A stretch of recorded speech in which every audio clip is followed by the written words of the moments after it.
Welcome to the series Mental Health Bites. Navigate life, thrive, and have positive impact. Stop running high-quality breaks for more balance.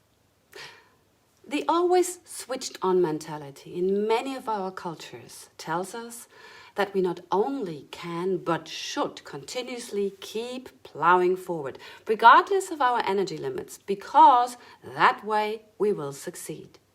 That is such a myth, and it causes a lot of mental health harm. And we now know better than that, and we are still following that old belief. It's a hard nut to crack because we are so used to this. Let's uncover this old belief and see how you can add deliberately high-quality breaks in your workflow and day for more ease and better quality of life. Let's first look into why we need to get smarter about the breaks we add into our day. Plain and simple, we humans have capacity levels, physically but also mentally and social-emotionally. And exceeding them on a regular basis causes us harm. Here's an example. I'm known for keeping too many tabs and apps open on my laptop. I just always think I might need it soon again, so why closing? As a result, my computer has too many things running in the background and it eventually slows down more and more. I know that and I still keep going until eventually everything freezes and I'm forced to reboot, and sometimes I lose precious content. We aren't much different from that. We can't just keep going or adding. Yet we often do until we exhaust ourselves so much that our system freezes literally up by getting sick or injured, or we end in burnout or deep in exhaustion. Our system needs recovery breaks, not just holidays, but breaks during the day. The problem is the need for breaks is not always as easy to spot as it is in our physical body. So anyone who has gone for a long run will have experienced that. If you exceed your capacity limit, let's say by running up a steep hill, your body will force you to slow down or stop to catch your breath. Cognitive capacity decline, as it is called, is slower to spot. That means your brain has hit an overload and new information cannot be taken in at the same speed, or it's not connecting well to existing knowledge. You can't remember things anymore.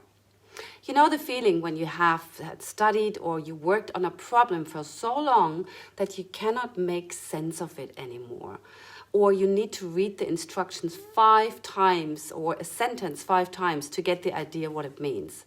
Many of us still keep going. We force ourselves to continue although we aren't getting anywhere. The third category of exhaustion, one that's less known, indicating that you need a break, however, is the social-emotional exhaustion. That is when you have engaged with people to such an extent that you cannot take them in anymore. You literally notice a decrease in interest. Someone might tell you a story and you only half listen, and it takes you a lot of concentration to not drift off. You can't or you don't want to relate to them anymore. Your empathy is down. You frankly couldn't care less about what they want to share with you. You might know this from big family gatherings or from conferences where you talk to many people in a short amount of time.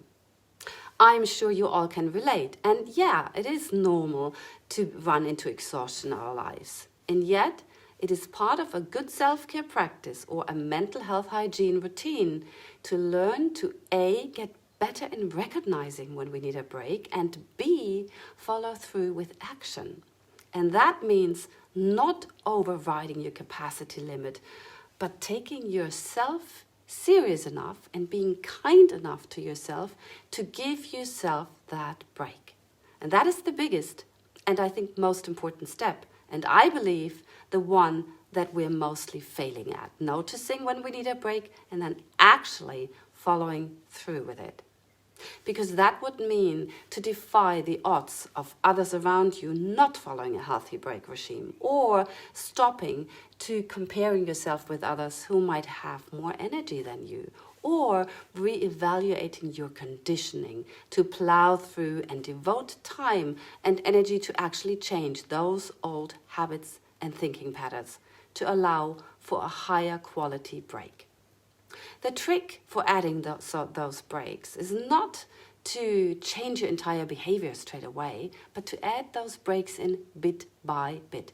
First, celebrate every time you actually recognize that you need a break. That already is a big success.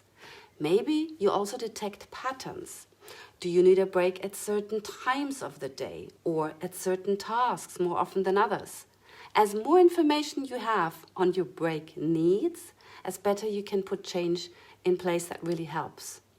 Starting with small shifts gives you a higher success rate in actually making lasting change. Most tips on how to take breaks will sound very familiar to you, and indeed they are not rocket science, but they do work and they have a body of research behind them. Again, the difference lies between knowing and doing it. One more thing, none of the high-quality break tips involve social media. I'm fully aware that for many of us, it is a go-to place for break time. It is so easy, phone out and scrolling. Yes, it helps you to tune everything out, but it still floods your brain, your body, with information, noise, and emotional engagements. Whilst it gives you a moment of forgetting anything else, it does not give you the recovery you need. So resisting to pull out your phone is already a huge win. Here is what you can do instead of pulling your phone out. 5 tips for high-quality breaks to get your energy back up in the middle of your day or tasks. First, move your body. Yeah, you've heard it before, and yet I'm repeating it again. We humans have a strong connection between brain and body. Moving the body means moving the brain and the emotional capacity. Movement changes the chemical makeup in your brain. It helps you to rebalance. So if you're in an office or work type situation, get up, get away from the screens or the machines or the people. Move, walk past the kitchen where the coffee is calling. That's only going to overstimulate more. Go to the staircase, not the elevator. Walk a couple of flights of stairs down. Go outside and depending how you feel, either take a short, fast-paced walk if you're tired and you need your nervous system to kick up, or if your heart rate is already high and you feel on overdrive, slow your physical movement down. Make yourself walk slowly. Look around. Check your breathing. Let everything in your body and mind slow down. You will be physically and energetically more refreshed and able to tackle your work more efficiently. Second, use the power of nature. As you leave your working station or whatever your situation you're in, find hopefully a tree or a patch of green and let your eyes linger there for a moment. Nature has an immense and quick relaxation effect. It calms the heart rate, the nervous system. It can turn the fight or flight response down. For that, however, you actually need to take the nature in. Bring your mind there. Notice the details of the leaves, the colors, the shapes and arrangements. I almost hate to say it, but it already helps to watch a YouTube video of nature. It has a lesser, but still a relaxation effect on your system. Third, if you like writing, do a brain dump. If your mind is in overdrive and your thoughts are firing left, right, and center, this method might give you a bit of relief. Still change your location, get up, take a piece of paper and a pen with you, settle somewhere else in a quiet corner, possibly standing while you do this, and then when you're ready, set a timer for 2 minutes and write down all your thoughts. In no order. Whatever comes up gets written down, as random that might seem, and that is okay. But you literally create free capacity in your brain by downloading thoughts. Fourth, listen to a piece of music. Change location to indicate to your body and mind that you're now going on a break, and then literally tune everything out. Very deliberately pick a piece of music that you really like, something that you have a positive connection to. Listen to it with headphones. Tune everything else out. If possible, close your eyes. Listen with all your senses and concentration. Listen to the instruments, to the flow of the tempi or volume. Let the music wash over your body. Feel it in your body and feel the emotions that are connected to it. Celebrate this piece of music. 5, find solitude. If you're socially, emotionally exhausted, if you cannot leave the situation altogether, find a spot where there is no or less people. This could be behind a corner, or sometimes, if I'm at a venue, I look for a handicapped bathroom, as they are often a separate room. Go there, take a breath, and become very aware of your body and your mind. And then imagine that you create a beautiful bubble around your entire body that protects you when you go back out into the crowd. Imagine this bubble protecting your energy so other people cannot penetrate your bubble, this extra layer. And inside the bubble, you feel safe and peaceful and sound and quiet. The external you is doing the job until you can leave the situation altogether. I hope this video helped you to understand the importance of taking breaks and the importance of recognizing when you need one and actually swinging into action.